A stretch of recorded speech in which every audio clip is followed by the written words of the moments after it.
Hello and welcome to Money Matters. Since the pandemic, Hong Kong has been experiencing a brain drain, and there is concern it may lose its status as an international financial center. But it still retains top spot in Asia as a hedge fund hub. Internationally, it's ranked third, just behind New York and London. So how can Hong Kong keep its crown and sharpen its competitive edge for alternative investments? I spoke with those in the industry to find out what they think needs to be done. During this seemingly bearish market of higher interest rates, a war that's driving inflation up, and a looming recession, hedge funds are an alternative option for protecting investments.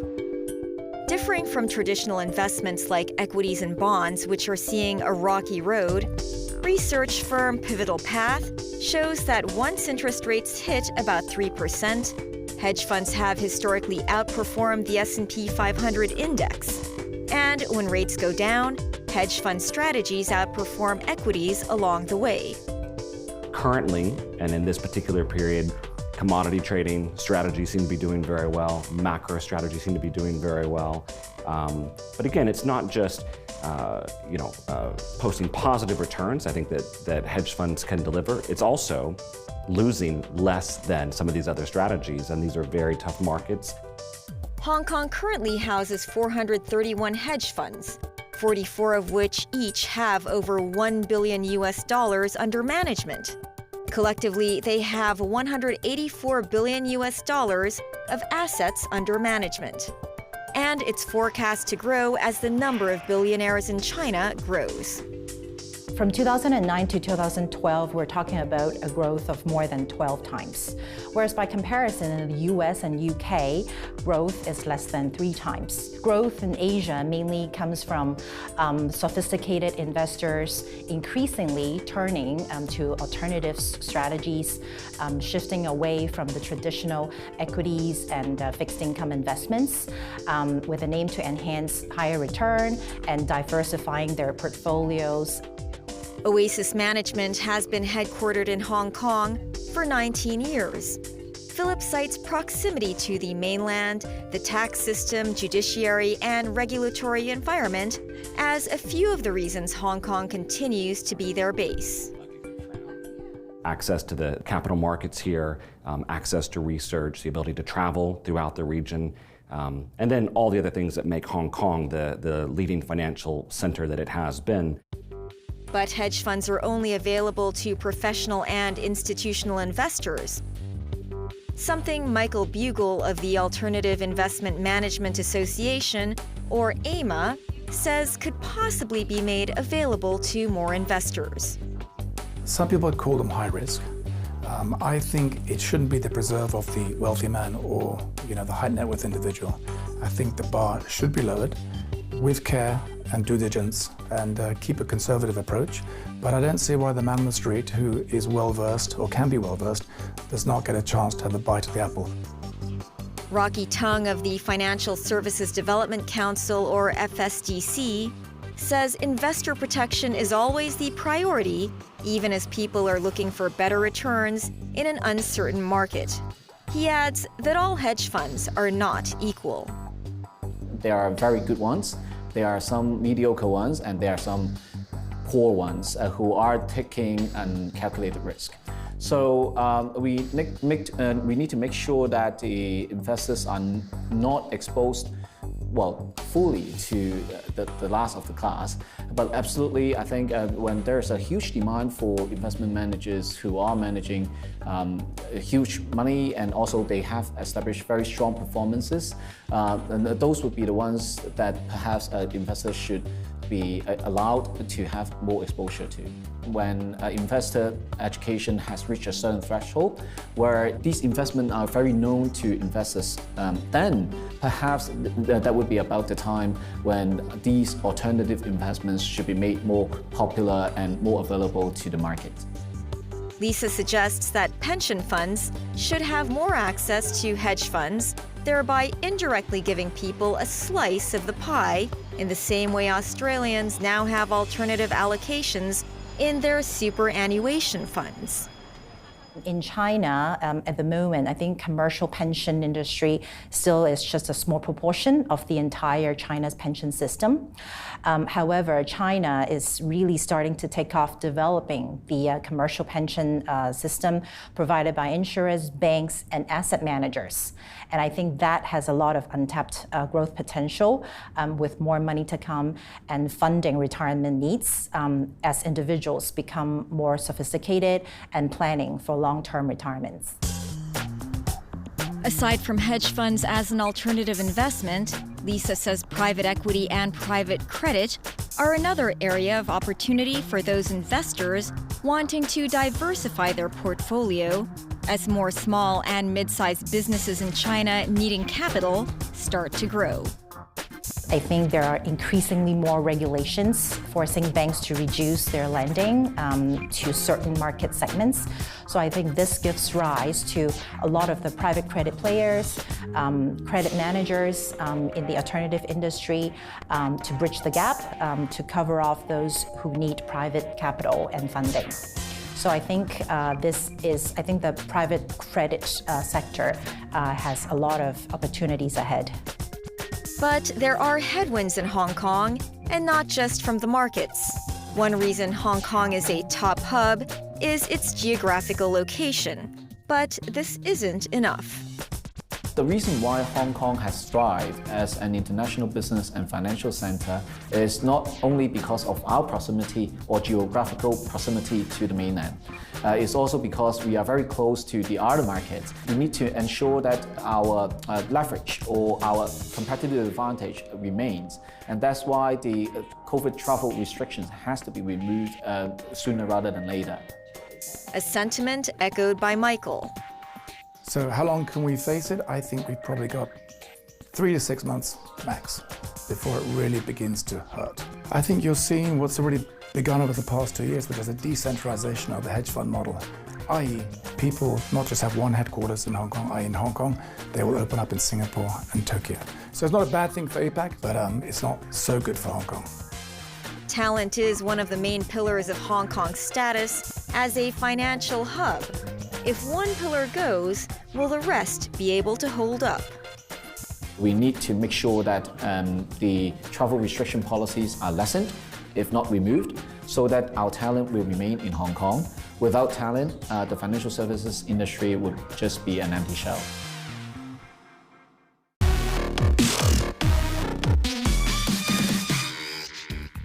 Hong Kong has technically entered a recession after recording 2 consecutive quarters of GDP contraction. Hong Kong's GDP shrank 1.4% in the second quarter from a year earlier.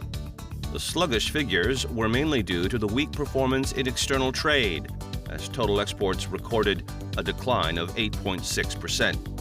Financial Secretary Paul Chan says economic activity is likely to show some life later this year.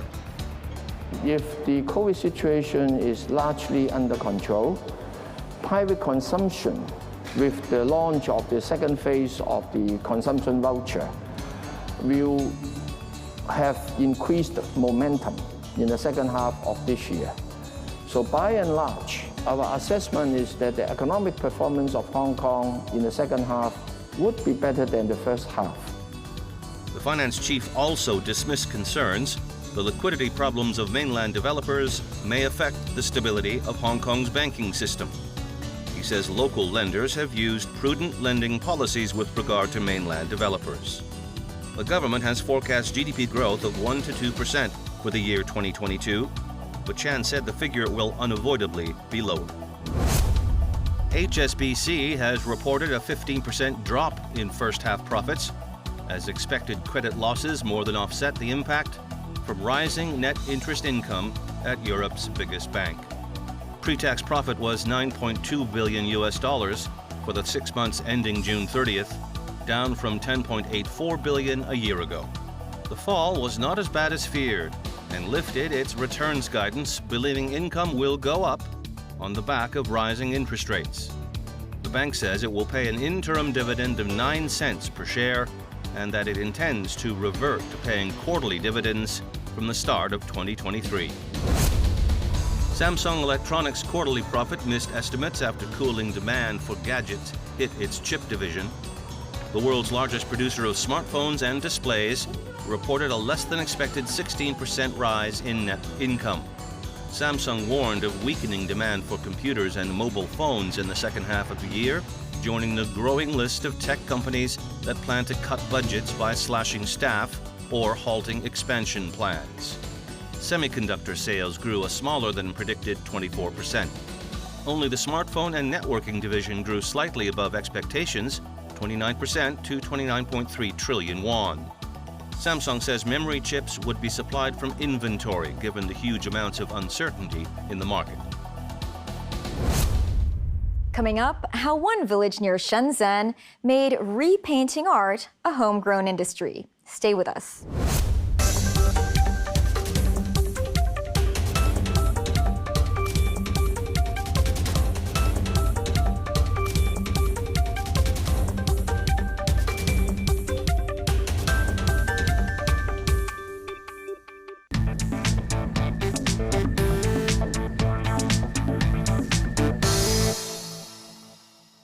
Welcome back to Money Matters. Technology has been the economic engine of Shenzhen's growth over the past few years. But a village in an eastern suburb that once had 300 farmers has now blossomed into a reproduction hub where painters copy works of art. Alice Kahn reports on the development of the Dafen oil painting village. Sunflowers, almond blossoms, and Vincent van Gogh's self-portraits. They aren't the work of genius Vincent van Gogh. These copies are done by Zhao Xiaoyong. In 1997, Zhao moved from Hunan to Shenzhen and worked as a painter in Dafen village. This area has become an artist village where masterworks are reproduced, copied, and sold to customers who appreciate famous historic paintings. Van Gogh's paintings became a good seller after a documentary about the Dutch painter was shown in 2016.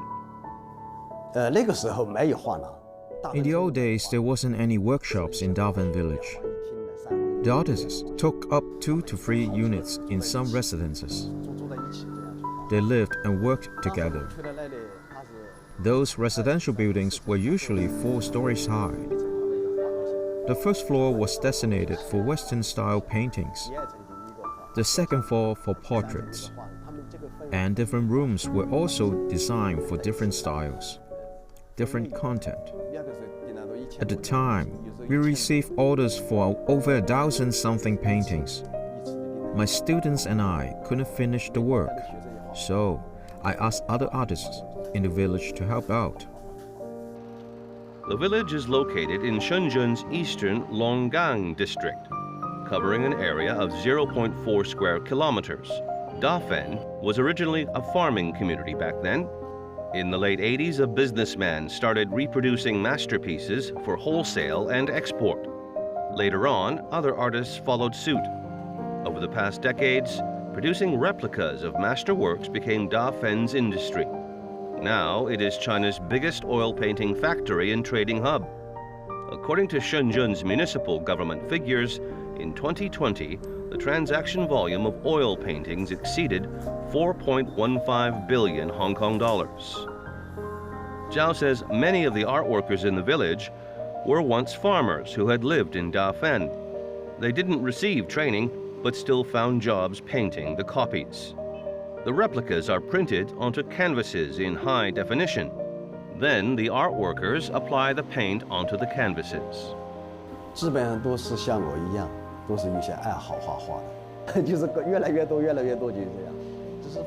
The art workers didn't like to paint.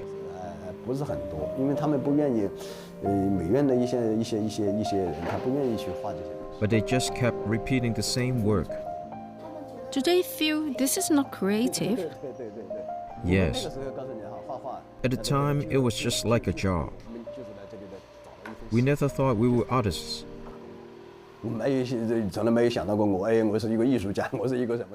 That's what Dafen village was. You repeat, make copies of the same masterpiece every day, every year.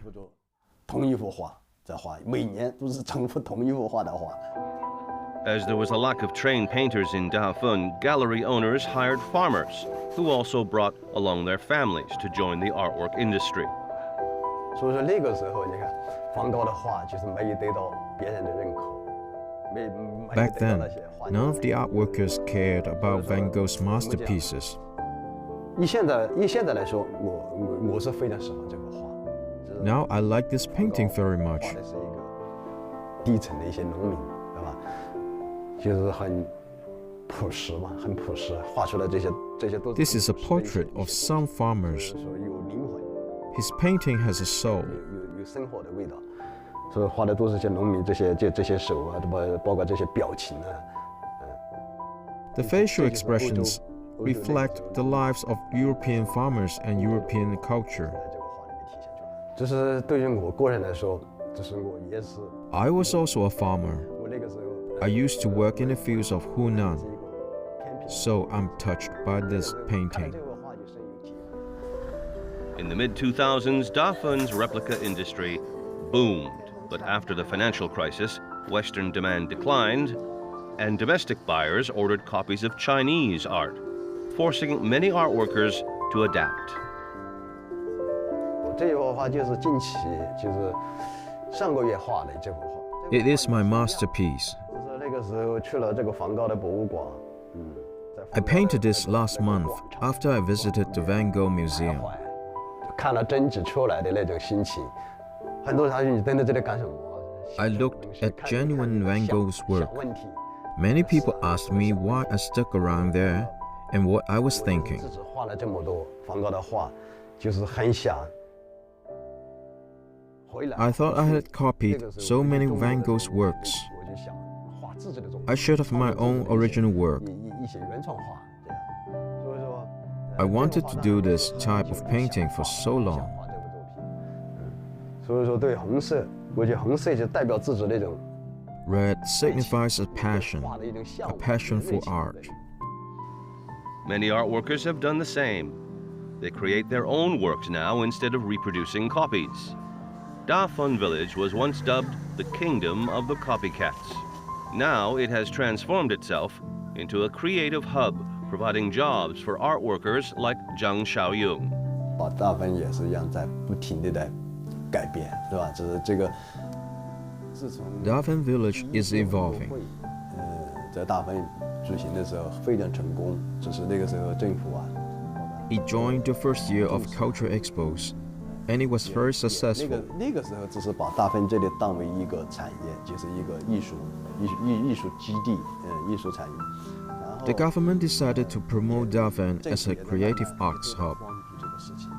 在慢慢的改造，慢慢的就是。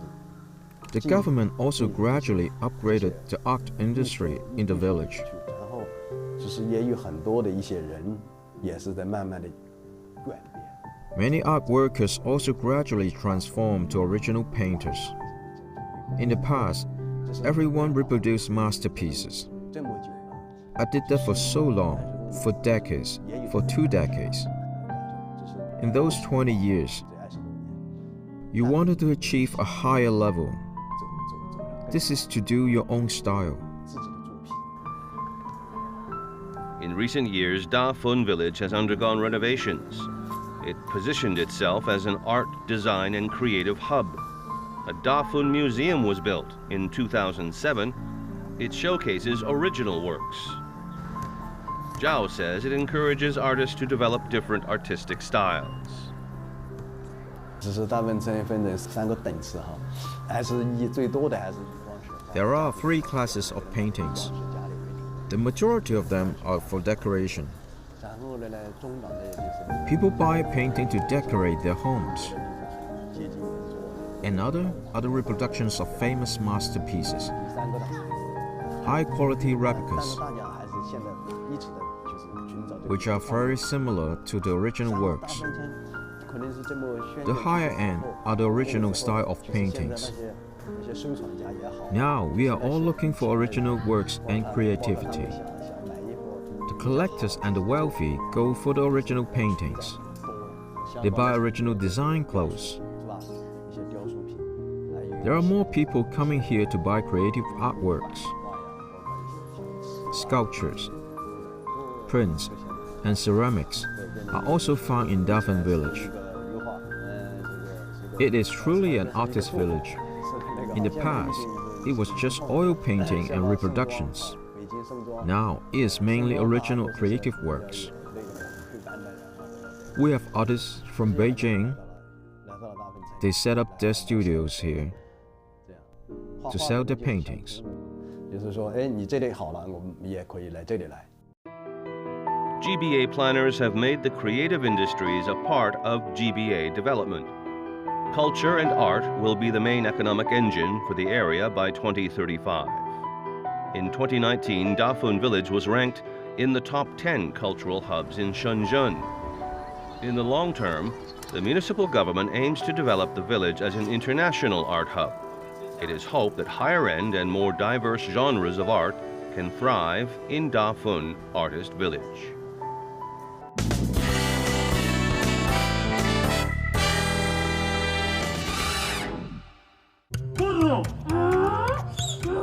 People braying like donkeys, donkeys dressing like people. Roles seem to be reversed at the Colombian town of Moniquera's Donkey Festival, where donkeys dress up and people win prizes for sounding like their hoofed companions. Youngster Ernie joins in the march through town with his trusty donkey costumed as a flower child. Ernie says the parade is a bit more hectic from his pet's usual daily routine.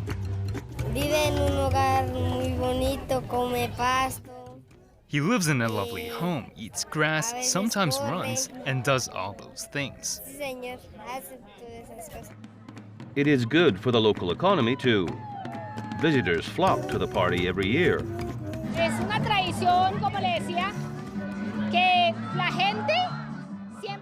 It is a tradition. People always want to come, so I'm like those who always come. We remember our ancestors by coming. We don't see donkeys everywhere. Here in Moniquera, in Boyaca, the donkey still has that authenticity. It is something very homegrown.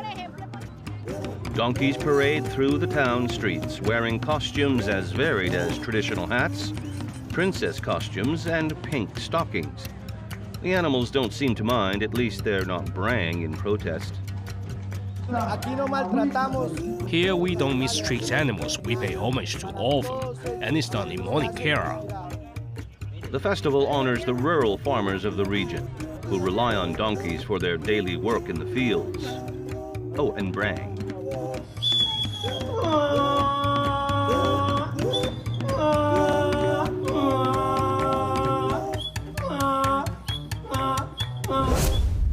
That's the show. Thanks for watching. Join us next week when two stock pickers go head to head. See you then. Good night.